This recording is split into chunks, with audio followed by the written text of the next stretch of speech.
ポーツで脇を締めると言われても、なかなか思うように締めれないと感じているセルフケア教室の生徒の皆さん、私もスポーツで脇が甘くて、試合で負けることもあり、たまたまズボンのチャックが開いてた時に、顧問の先生に、脇が甘いからチャックも甘いんやって、と、ネタなのか、本気なのかわからないツッコミを受けて、笑ってあげればよかったと思う過去がありました。この脇を締める。これ、いろいろなスポーツで言われ、野球、ゴルフ、そしてテニス、腕を振るとか、あとは打つとか、腕をハイスピード、そしてハイパワーで使う。競技で脇を締める。ほんまこれ重要視されています。なぜかというと、私の考える脇を締めて使えるようになると、腕と体幹の力の伝達ができ、ハイスピード、ハイパワーで使えるようになり、パフォーマンスアップにつながるからです。それを知らないまま過ごすと、こんにちは。戦わない格闘家整体師のノブです。チャックと脇を締めて戦えよと思っている皆さん、実は相撲をやって体がボロボロで、スポーツもできなくなっていました。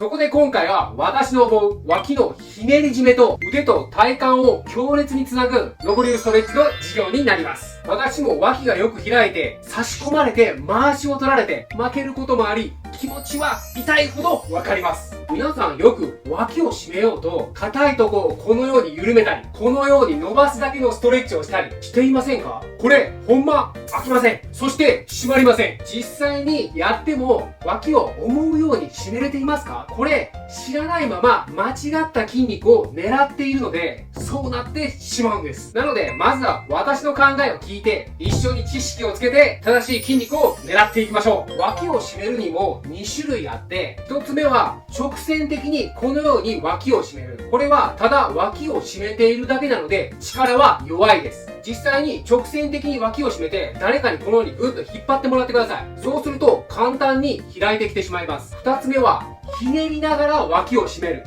これは絞り上げるように脇を締めていくので、体幹から腕までの伝達が使えるので力が強くなります。こっちの方で実際脇を締めて誰かにグッと引っ張ってもらうとなかなか開きません。なのでこのひねり締めをできるようにしていきましょう。実践に入る前に最初に脇のひねりがどこまでできるのかをチェックしていきます。まず手を前に出していただき、手の甲をこのように合わせていきます。そしてこれ手の親指がつけばいいです。僕ちょっとやっぱこれ肩とか手術してるんでつきにくいんですね。そしてこれ指がつかないってことは手のひらが外に向けれないのでひねりも弱いってことです。そして次にこの肘がしっかりつくのかどうかを確認します。これ肘がつかない時にはこれ肩のひねりも弱いってことです。そしてこのままで肘がどこまでこのようにぐーっと上げれるのかっていうのをチェックします。この上げる時に手の指がこう離れていったりとか、肘のところの方がこうやって開いていったりすると、やはりひねりっていうのは弱い状態になります。なので最初にこれをチェックしてどこまでこのように動くのか、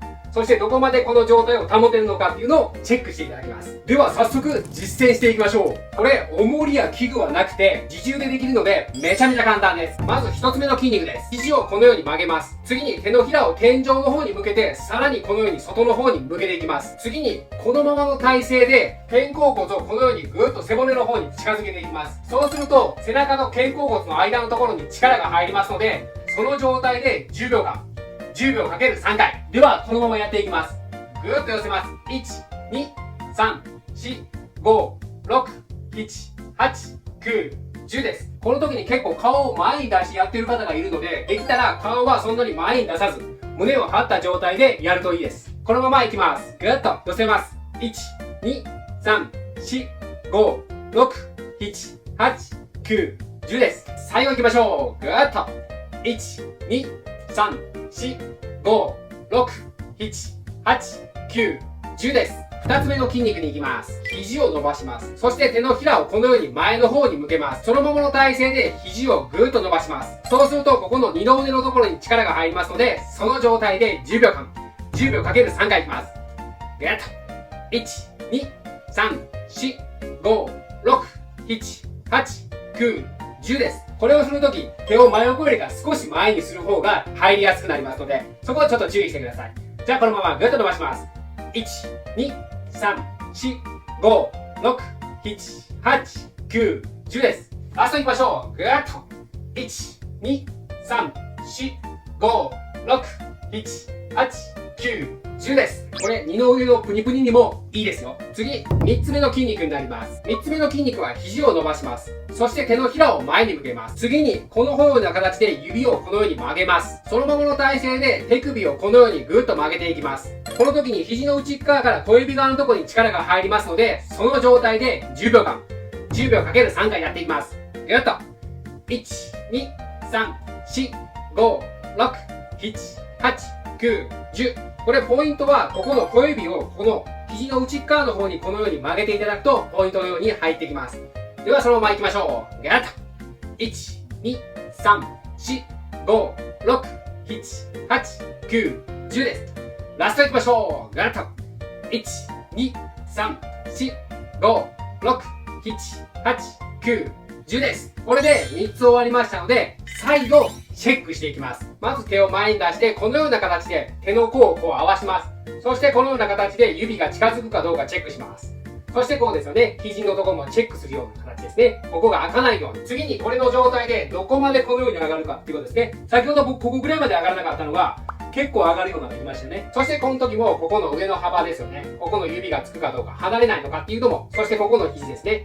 肘のところも離れないのかっていうのをチェックしてください。これで上がるようになってるってことは、絞り上げれるようになってるってことです。これだけやって、たった90秒。めちゃめちゃ簡単じゃないですか。私自身肩の手術もしてますので、肩の後ろの痛みや首こりにもおすすめですので、毎回これでリセットしています。なので皆さんも合わせて予防解消してくださいね。脇をひねり締めて、体幹から腕の力、逆に腕から体幹の力を伝達する仕組みは、この3つをすることによって、肩甲骨を背中に引き寄せる筋肉、1つ目の筋肉ですね。肩甲骨からこう背骨につく筋肉、菱形筋という筋肉。2つ目の筋肉は、肩をこのように外に開く筋肉。肩甲骨の内側から肘のところまでつく筋肉。上腕三頭筋という筋肉。3つ目の筋肉は、肘から手首をこのように外にひねる筋肉。肘の内側から手首、そして小指側までつく筋肉。着側手根屈筋という筋肉になります。先ほどの締めるセルフストレッチによって、この3つの筋肉が狙って働きます。一緒にやると分かりやすいんですが、この3つの筋肉が狙って働くことで、肩甲骨をこのように寄せると、肩もこのように開いて外にひねっていき、肘から手首もこのように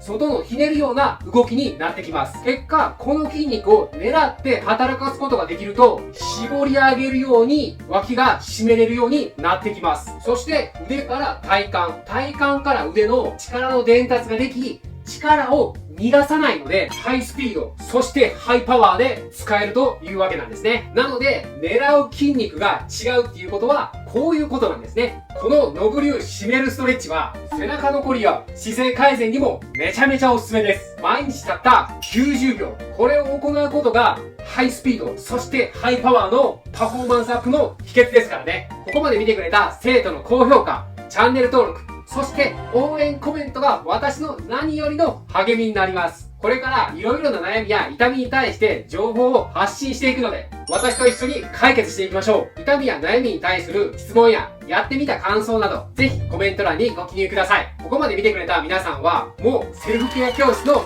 生徒ですからね。本当ご視聴ありがとうございました。最後に私が思うセルフケアをすると、ストレッチも伸びやすくなりますので、最後におすすめなストレッチを一緒にやってお別れしましょう。まず肘を曲げます。そしてこの手のひらを骨盤のとこぐらいに当てます。そして壁を探してもらって、このように腕ごとつけます。そして斜め45度ぐらいに体をひねると、肩の前と脇のところが伸びますので、この状態で30秒やります。これをすると肩甲骨も剥がれて、めちゃめちゃ肩甲骨の動きも良くなりますので、合わせてやってみてちょうだい。それではまた次回お会いしましょう。